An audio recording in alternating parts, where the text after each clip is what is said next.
Cuando alguien pertenece a un determinado grupo, a menudo es fácil identificar las características comunes asociadas con esa persona. También podemos reconocer que puede pertenecer a muchos grupos que no tienen serios conflictos de interés. Este proceso de conocer a las personas también lo aplicamos a nuestros estudios, en las personas que vivieron en la vida de Yeshua. Y aunque grupos como los celotes, los saduceos, los recaudadores de impuestos y los esenios pueden no ser tan importantes para algunos de nosotros, eran grupos importantes en tiempos bíblicos. Por ejemplo, uno de los apóstoles era un celote.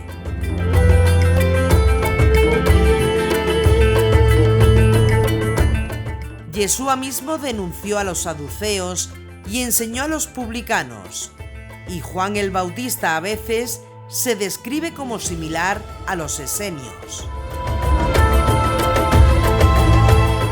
La proliferación de estas y muchas otras sectas judías comenzó unos cientos de años antes del nacimiento de Yeshua.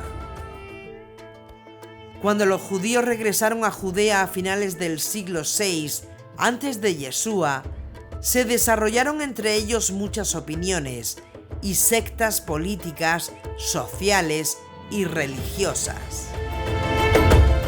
Algunos judíos buscaban un retorno a la gloria y el poder característicos de David y Salomón. Algunos favorecían los papeles de sumisión y otros creían que si se convertían en un pueblo justo, Dios los guiaría al poder y la gloria. Las sectas que se desarrollaron generalmente no eran solo de naturaleza política, religiosa o social, sino que a menudo abarcaban aspectos de una variedad de filosofías. Al estudiar y comprender estas denominaciones, podemos obtener una comprensión más profunda de la vida y las enseñanzas de Yeshua, especialmente después de su muerte.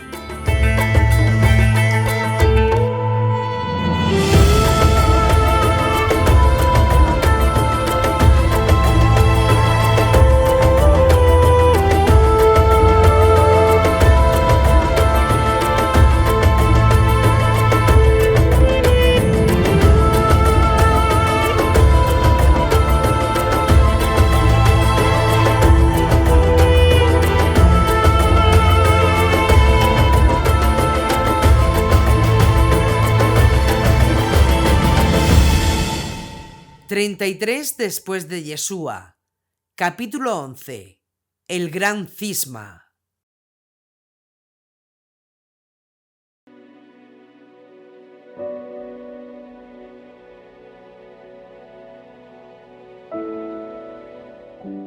Después de la muerte de los primeros líderes nazarenos y la caída de Jerusalén con la destrucción del sistema del Templo de Jerusalén, comenzó la división sin vuelta atrás entre los judíos rabínicos y los nazarenos. Los rabinos fijaron su interpretación de la Escritura en la Misná y los judíos nazarenos que la fijarán en el Nuevo Testamento. Y cuando una persona interpreta pasajes del Nuevo Testamento aplicándolos mal y fuera de su contexto al mundo actual, debemos proclamar que solo metiéndose dentro del pensamiento judío del siglo I e inicios del II se puede entender correctamente el Nuevo Testamento. Y en este sentido es clave conocer la gran disparidad de sectas judías.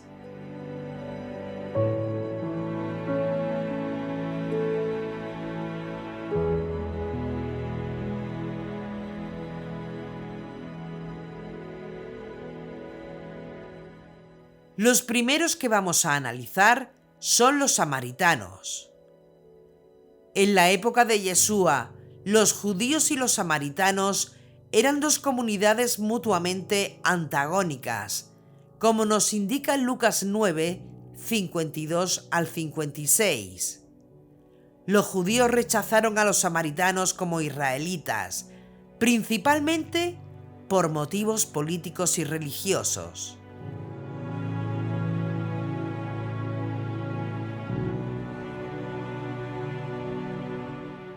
Los samaritanos aceptaron la Torá como la única escritura inspirada y ofrecieron sus sacrificios en el monte Gerizim en lugar de en Jerusalén.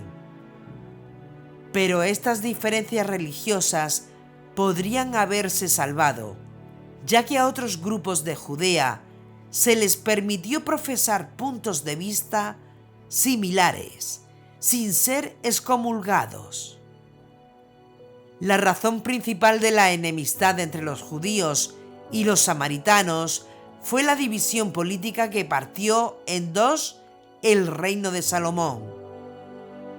Siglos más tarde, el odio continuó incluso cuando los judíos regresaron de Babilonia para reconstruir el templo de Jerusalén, como nos indica Esdras 4, 1 al 10.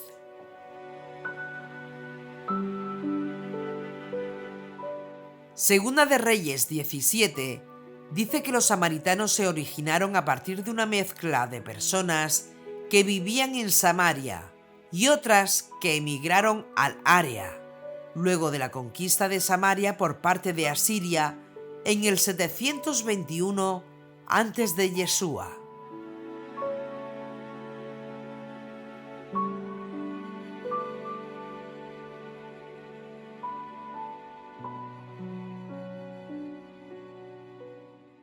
Las crónicas de los samaritanos enfatizan que eran descendientes directos de las tribus de José, de Efraín y Manasés.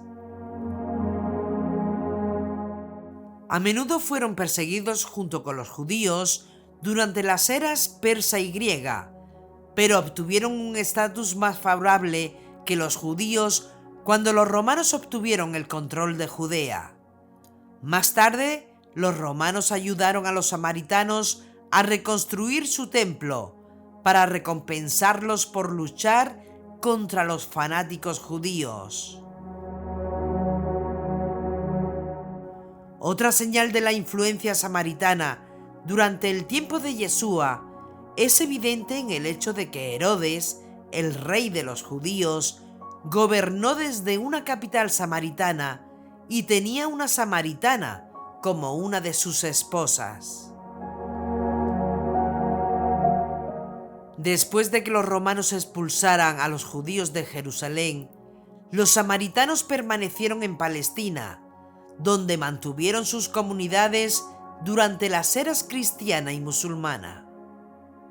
Hoy en día, unos pocos cientos de ellos todavía residen en Israel. Otro grupo judío a destacar son los celotes. Los celotes eran un grupo de nacionalistas judíos que se oponían firmemente al dominio romano.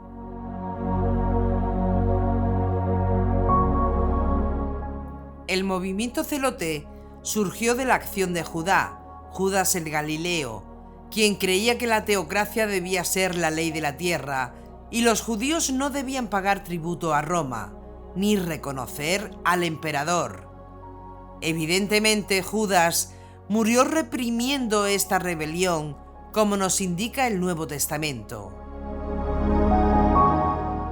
Después de en los días del empadronamiento, se levantó Judas el Galileo, que arrastró al pueblo en pos de sí. También pereció, y todos los que le habían seguido se dispersaron. Hechos 5:37.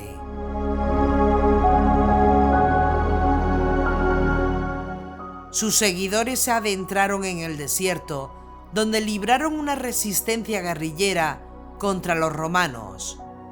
Pues bien, ya en época de Yeshua, uno de los apóstoles, Simón, era un celote, lo que indica que los principios de los celotes no eran incompatibles con los de la asamblea. A Mateo y Tomás, a Santiago de Alfeo y Simón, llamados celotes. Lucas 6:15.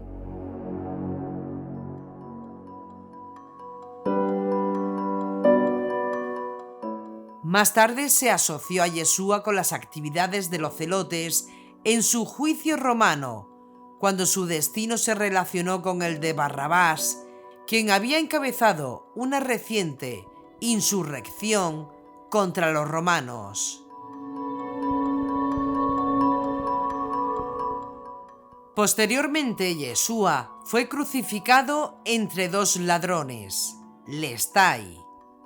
Y dado que lestai era la designación griega oficial para los celotes, los romanos probablemente consideraban a Yeshua como un líder celote. También en los años posteriores a la muerte de Yeshua, los celotes aumentaron su actividad y se apoderaron del templo en el año 66 después de Yeshua.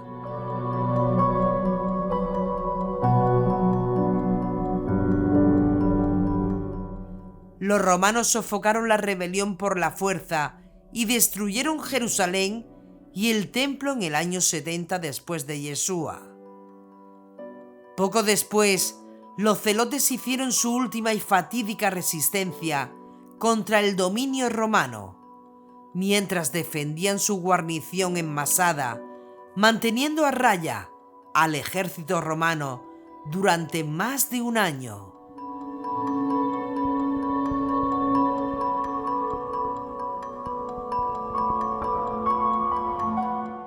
Otro grupo eran los publicanos.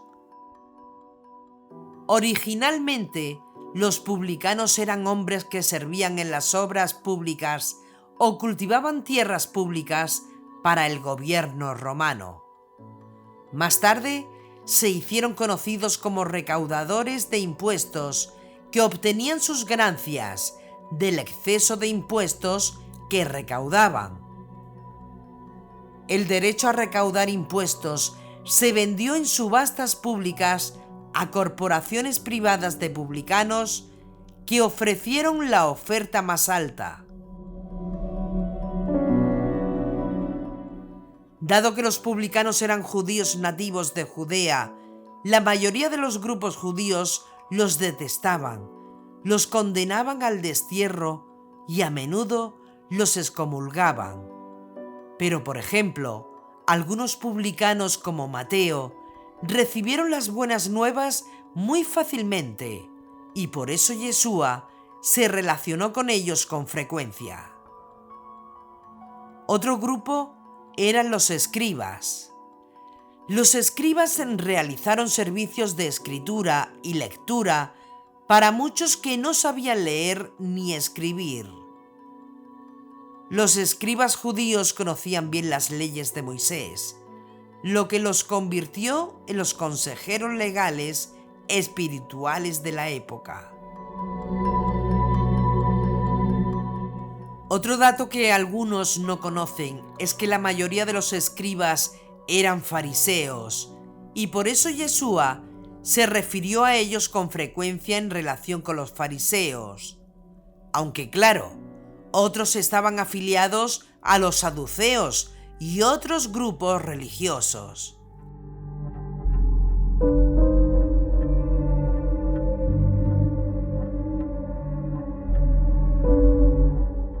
La mayoría de los judíos durante la época de Yeshua eran religiosos, aunque la mayoría no estaban directamente afiliados a ningún grupo religioso en particular. La población total probablemente era 500.000 de personas.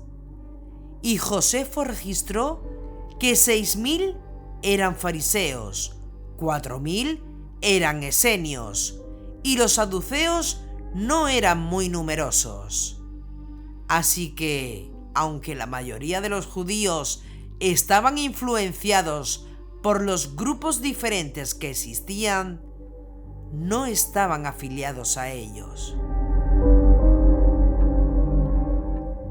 Otro grupo era los saduceos. Los saduceos eran una clase sacerdotal aristocrática de judíos, influyentes en el templo y el Sanedrín. Su nombre se deriva del sumo sacerdote Sadoc, ya que los hijos de Sadoc eran los más dignos de ministrar en el templo.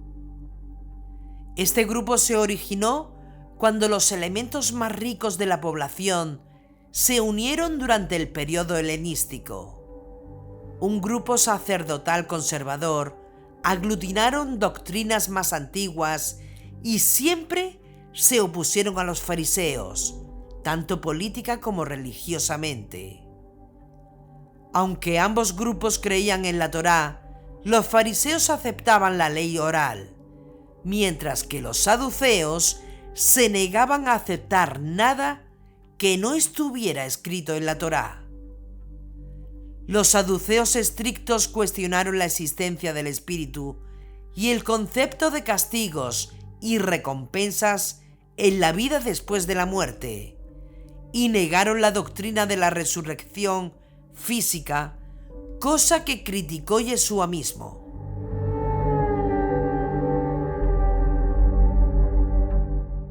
Se le acercan unos saduceos, esos que niegan que haya resurrección, y le preguntaban: «Maestro, Moisés nos dejó escrito que si muere el hermano de alguno y deja mujer y no deja hijos, que su hermano tome a la mujer para dar descendencia a su hermano». Eran 7 hermanos. El primero tomó mujer, pero murió sin dejar descendencia. También el segundo la tomó y murió sin dejar descendencia. Y el tercero lo mismo. Ninguno de los 7 dejó descendencia. Después de todos, murió también la mujer. En la resurrección, cuando resuciten, ¿de cuál de ellos será mujer? Porque los 7 la tuvieron por mujer. Yeshua les contestó: ¿no estáis en un error precisamente por esto, por no entender las Escrituras ni el poder de Dios? Pues cuando resuciten de entre los muertos, ni ellos tomarán mujer, ni ellas marido, sino que serán como ángeles en los cielos. Y acerca de que los muertos resucitan, ¿no habéis leído en el libro de Moisés, en lo de la zarza, cómo Dios le dijo: «Yo soy el Dios de Abraham, el Dios de Isaac y el Dios de Jacob»? No es un Dios de muertos, sino de vivos. Estáis en un grave error. Marcos 12, 18-27.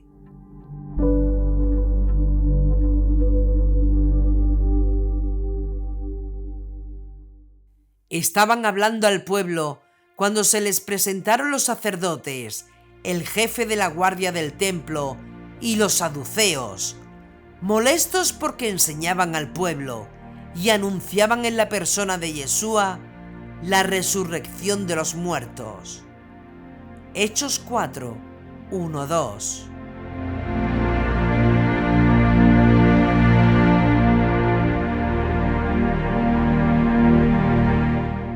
Los saduceos se caracterizaron históricamente como aristócratas de mentalidad secular, interesados principalmente en mantener su posición privilegiada.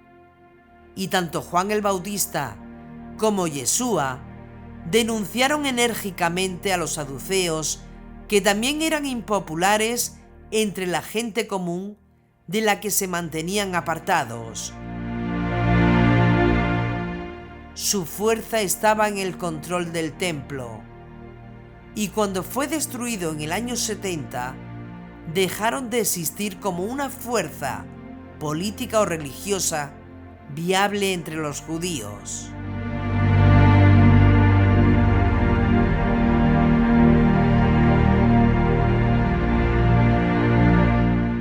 Otro grupo, en este caso casi el más importante, fue el de los fariseos. Los fariseos eran la mayor de las sectas judías. y como dijimos antes, 6.000 observaban y estudiaban la Torá y la ley oral. Y lo interesante que hicieron es que intentaron adaptar los viejos códigos a las nuevas condiciones urbanas, satisfaciendo los intereses religiosos de mucha gente común. Los fariseos concebían a Dios como un ser espiritual omnisciente, todo justo y misericordioso. Creían que el hombre tenía libre albedrío y recibiría retribución por sus acciones. Esta retribución vendría en esta vida o en la venidera, ya que los fariseos creían en la vida después de la muerte y en la resurrección de los muertos. La Torá, sin duda, era el centro de sus enseñanzas, y sus leyes y mandamientos inspirados debían ser interpretados por los rabinos de cada generación para armonizar con ideas más avanzadas. En definitiva, los fariseos se convirtieron en estudiosos de la Torá, fomentando la sinagoga como casa de estudio y oración. A medida que los rabinos interpretaban los mandamientos, se desarrollaron nuevos sistemas de leyes y cercos de protección alrededor de la Torá, los takanot, que a veces entraban en conflicto con los mandamientos originales. Y precisamente esto es lo que criticaba Yeshua. Es decir, que fueran sumando takanot que no tenían sentido. Se reúnen junto a él los fariseos, así como algunos escribas venidos de Jerusalén, y al ver que algunos de sus discípulos comían con manos impuras, es decir, no lavadas, es que los fariseos y todos los judíos no comen sin haberse lavado las manos hasta el codo, aferrados a la tradición de los antiguos, y al volver de la plaza, si no se bañan, no comen, y hay otras muchas cosas que observan por tradición, como la purificación de copas, jarros y bandejas. Por ello los fariseos y los escribas le preguntan: ¿por qué tus discípulos no viven conforme a la tradición de los antepasados, sino que comen con manos impuras? Él les dijo: bien profetizó Isaías de vosotros, hipócritas, según está escrito: este pueblo me honra con los labios, pero su corazón está lejos de mí. En vano me rinden culto, ya que enseñan doctrinas que son preceptos de hombres. Dejando el precepto de Dios, os aferráis a la tradición de los hombres. Les decía también: qué bien violáis el mandamiento de Dios para conservar vuestra tradición. Marcos 7, 1-9.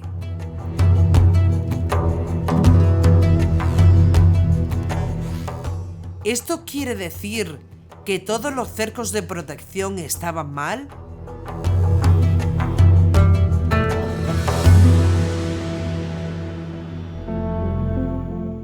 En absoluto, porque el propio Yeshua puso algunos cercos de protección.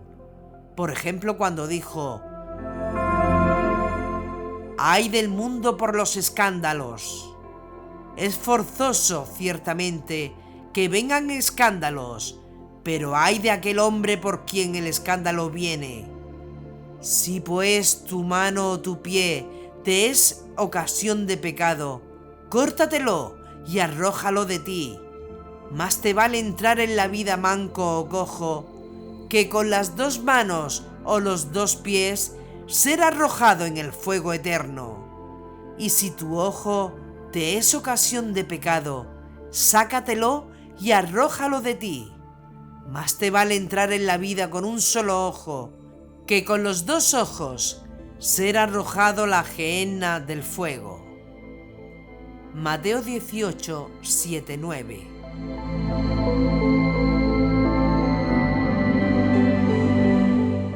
Pero claro, algunos fariseos buscaban maneras de torcer las leyes según sus propias filosofías y formas de vida.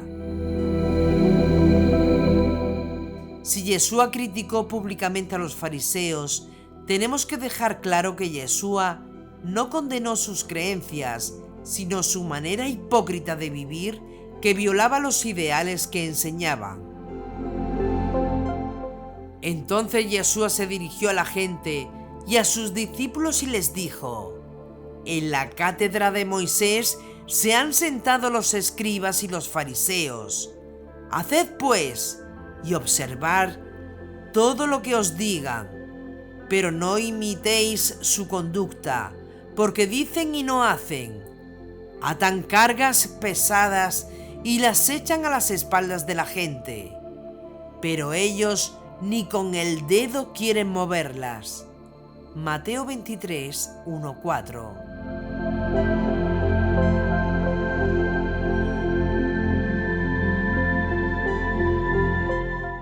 Otra persona que no podemos dejar de comentar es Pablo de Tarso.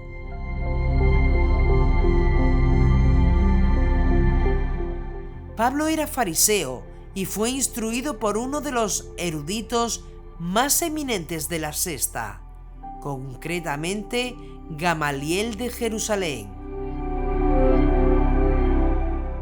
Y como estudiamos, aunque muchas doctrinas farisaicas eran similares a las del grupo nazareno, los dos grupos se fueron separando.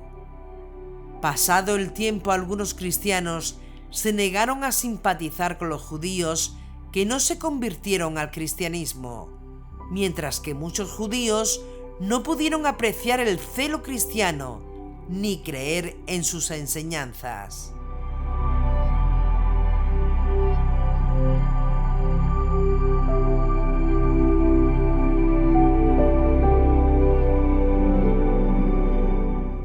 Después de que el templo fue destruido y otras sectas dejaron de existir, los fariseos continuaron funcionando. Promovieron el judaísmo y la preservación de sus enseñanzas y escrituras, hasta que el fariseísmo y el judaísmo se volvieron coextensivos.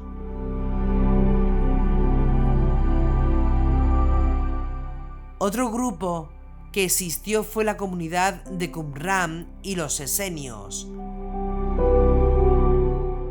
Los rollos del Mar Muerto retratan la vida comunal de una secta religiosa judía en Qumran, similar a los esenios, una hermandad comunalista. Doctrinalmente, los esenios, con sus propias creencias particulares, probablemente estaban en algún lugar entre los saduceos y los fariseos, y sobre sus creencias y doctrinas encontramos una crítica en la carta a los colosenses de Pablo de Tarso. Que nadie os prive del premio a causa del gusto por ruines prácticas del culto de los ángeles, obsesionado por lo que vio, vanamente hinchado por su mente carnal. Colosenses 2, 18.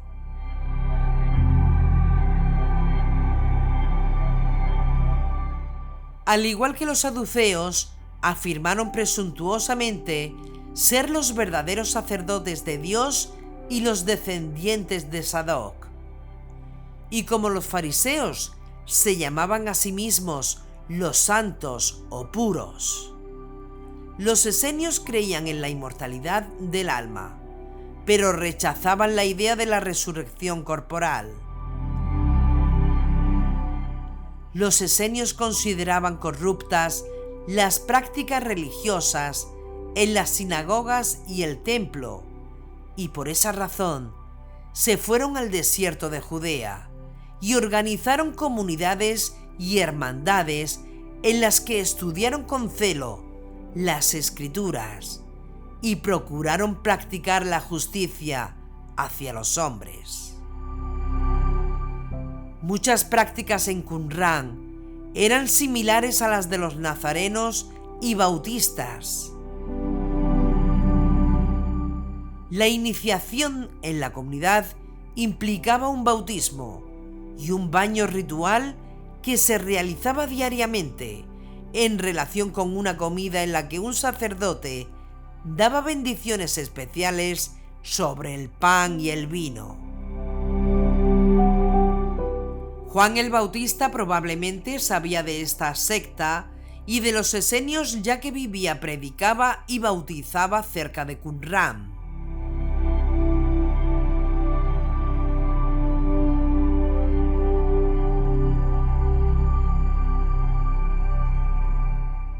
Y por último, vamos a destacar el grupo de los nazarenos, del cual se pensaba en Judea que nada bueno podía salir de allí.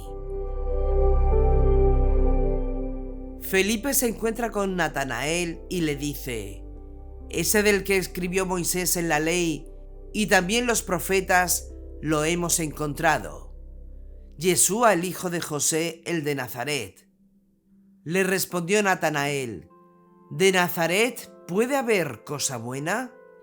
Le dice Felipe: «Ven y lo verás». Juan 1, 45-46. Es decir, el término nazareno entonces era como despectivo. El significado de la raíz de la palabra nazareno ayuda a explicar por qué era degradante. La ortografía hebrea de nazareno tiene la misma raíz de letras que la palabra hebrea nezer, que significa rama, brote o retoño.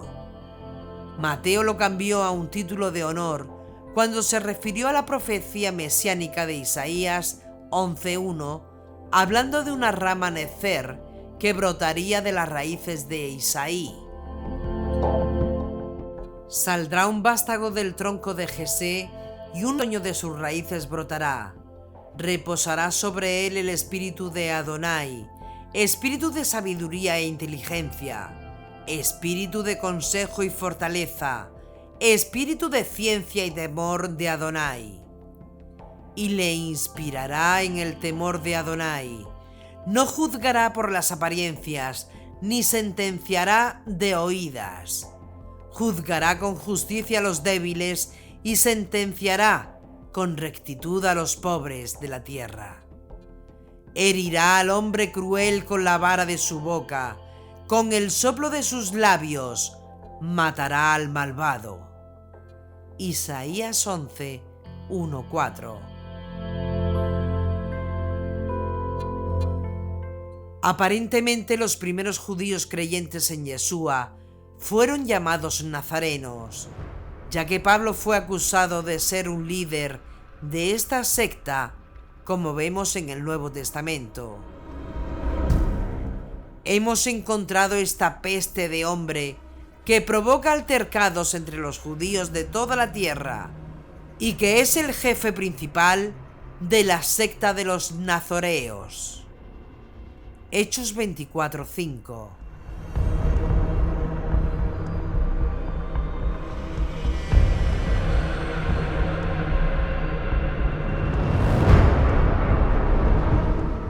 Pablo enseñó que la Torá no obligaba a los gentiles a cumplir toda la ley, pero Pablo también enseñó que un judío o un converso al judaísmo que fuera circuncidado sí tenían que cumplir toda la ley. Después de la muerte de los primeros líderes nazarenos y la caída de Jerusalén con la destrucción del templo, comenzó la división sin retorno entre los judíos nazarenos, que la fijarán en el Nuevo Testamento, y los judíos rabínicos, que fijaron su interpretación de la Escritura en la Misná.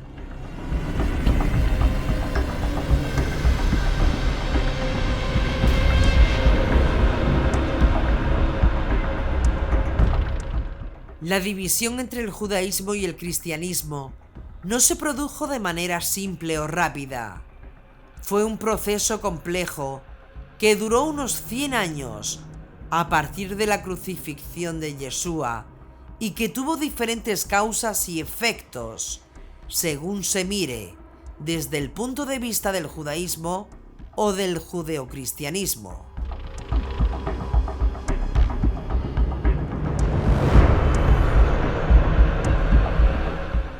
Además, la cuestión del estatus legal visto a través de los ojos romanos también tenía alguna relación con el tema.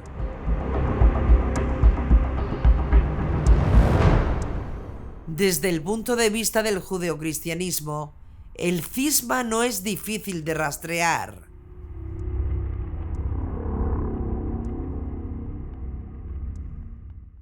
En los primeros textos de los evangelios, que representan a Yeshua debatiendo cuestiones de la Torá con los fariseos, no se observa hostilidad.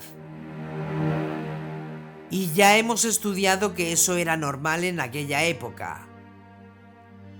Se dice que la crucifixión fue llevada a cabo por los romanos con el apoyo de algunos sacerdotes, aparentemente helenizados. Pero a medida que rastreamos la historia de las tradiciones del Nuevo Testamento, pasan de disputas con fariseos, escribas y sacerdotes principales, todos miembros de varias sectas judías de la era del Segundo Templo, a polémicas contra los judíos y el judaísmo. Pasaron de la noción de algunos judíos como enemigos de Yeshua a la demonización del pueblo judío en su conjunto.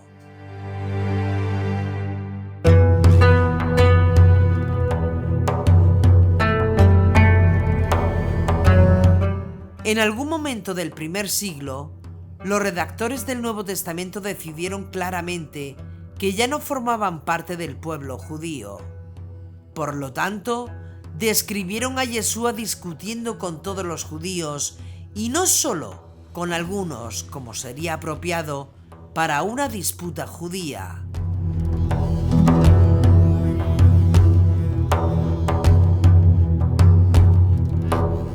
Una vez que los cristianos vieron a los judíos como el otro, no había más que un pequeño paso hacia la noción de que todos los judíos eran responsables del rechazo de Yeshua y, por tanto, del fracaso de su misión mesiánica. Argumento que tratamos incansablemente de eliminar, porque aunque muchos judíos no aceptaron a Yeshua, muchos otros sí. ¿Y cuál fue la visión judía de los que no creyeron en Yeshua? Desde el punto de vista judío, el asunto es más complejo.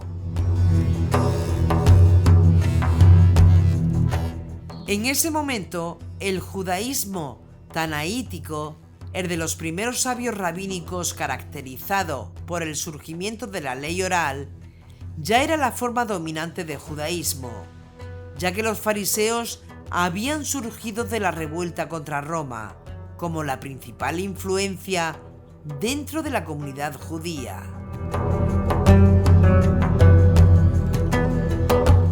Después de la destrucción de Jerusalén y del templo, los Tanaín inmediatamente reconocieron la necesidad de estandarizar y unificar el judaísmo.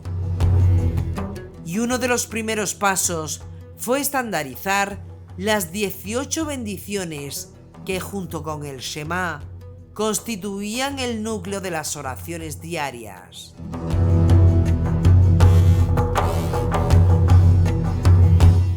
Al mismo tiempo, ampliaron una antigua oración para incluir una imprecación contra los minín, es decir, contra los judíos con creencias incorrectas. Y claramente, en este periodo de tiempo, esto solo podría haber significado que los primeros judíos creyentes en Yeshua, quienes observaban las leyes del judaísmo, pero aceptaban el carácter de Mesías de Yeshua, estaban equivocados según el judaísmo rabínico.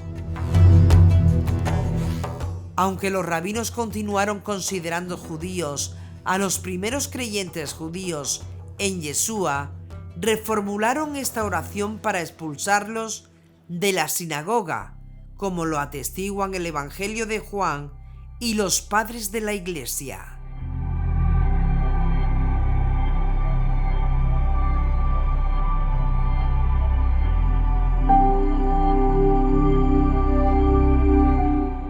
Además, los Tanaín promulgaron leyes diseñadas para separar aún más a los judeocristianos de la comunidad, al prohibir el comercio y ciertas interrelaciones con ellos.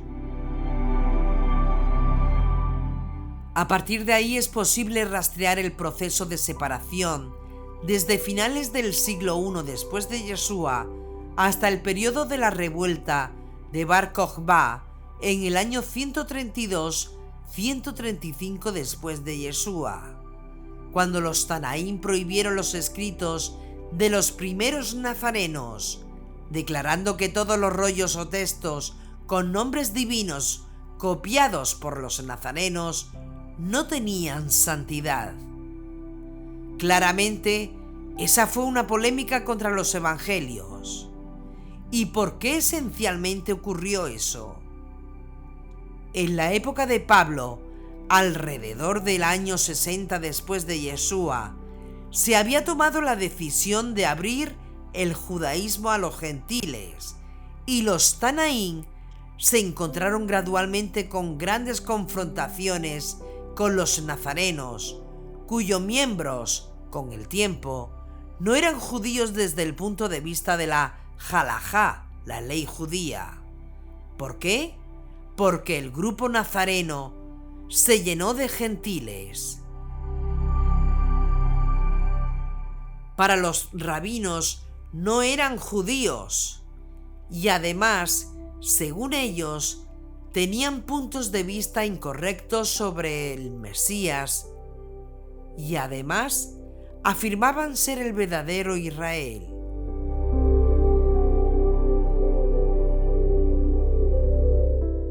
Por eso los Tanaín empezaron a ver a los cristianos como el otro, no como judíos que se habían descarriado.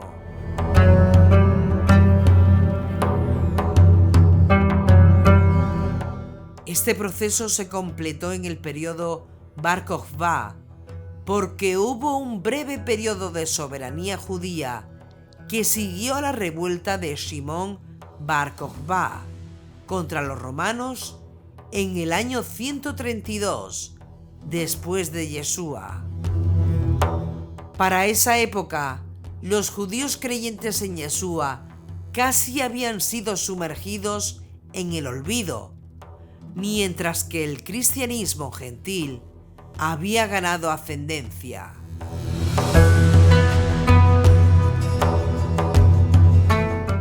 Dado que era prácticamente la única forma de cristianismo que encontraron los rabinos en esa época, llamaron a los cristianos Nozrim, nazarenos, considerándolos como un grupo religioso completamente separado y extraño a la Torá.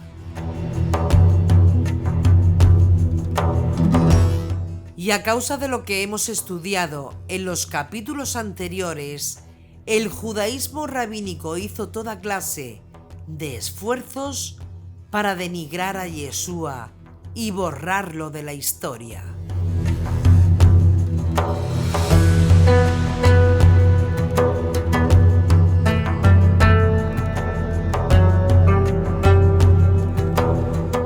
Pero, ¿los romanos consideraron a los nazarenos como un grupo separado del judaísmo?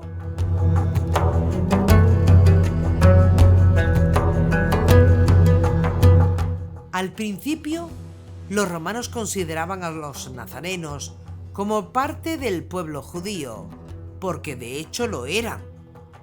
Pero cuando ya no había judíos en el grupo nazareno, el cristianismo se difundió y adquirió una identidad claramente diferente, reconocida tanto por judíos como por cristianos, lo que motivó a que el gobierno romano modificara su punto de vista.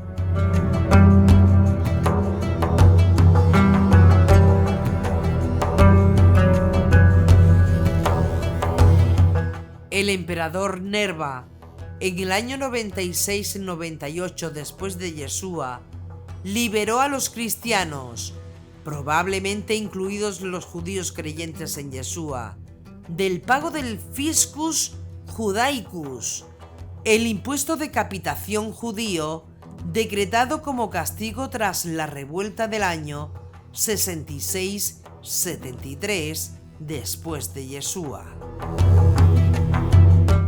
Claramente, ya en esa época, el año 96 a 98 después de Yeshua, los romanos consideraban a los cristianos como un grupo separado, y debido a un largo proceso, el camino se allanó para la legitimación del cristianismo como religión lícita en todo el imperio.